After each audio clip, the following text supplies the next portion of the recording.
please. Good evening po. Good evening again. Ako po si Shirley Javier.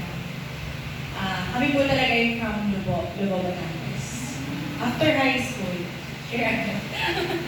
after high school po, sabi ng parent, ng mga magulang ko, hindi na daw nila kaya mag-college.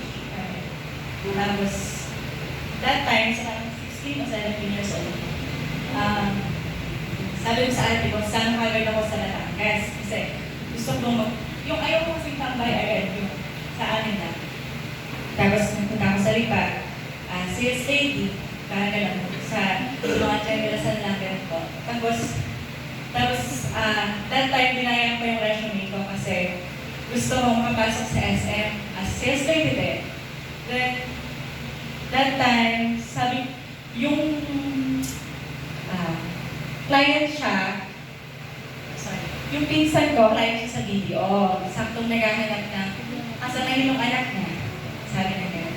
Tapos sabi yung pinsan ko, gusto mo ba? Gusto mo ba na magtrabaho ka sa San Isidro?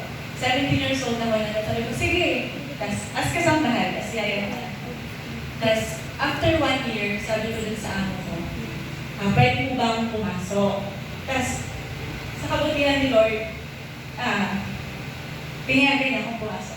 2 years associate, pagdating ako sa ACLC. Tapos sabi ng amo ko, ituloy mo ng 4 years kasi wala akong makukuha ng mas magandang trabaho sa 2 years. Tapos sabi ko, sige po, pinayagan niya akong pumasok ulit, another 4 years, so 6 years pa akong pumasok. Pinayagan niya akong pumasok kahit pang-araw, yung walang masyado nagagawa sa bahay nila. Tapos, sahod ko ng first year sa kanila is 2,500. Imagine 2,500, hindi ko siya masusustain na dun sa pag-aaral ko. Tapos nagdasal ako din kay Lord na tulungan niya pa ako. Tapos sinenda niya ako ng madaming scholarship. Kung hindi ako nakamali, 5 ata yun. 5 scholarship. Tapos yun, tulong ko nun sa 4 years, nakapagpupos ko ako ng pag-aaral. And tinulungan na rin ako magkaroon ng trabaho dito nga po sa video.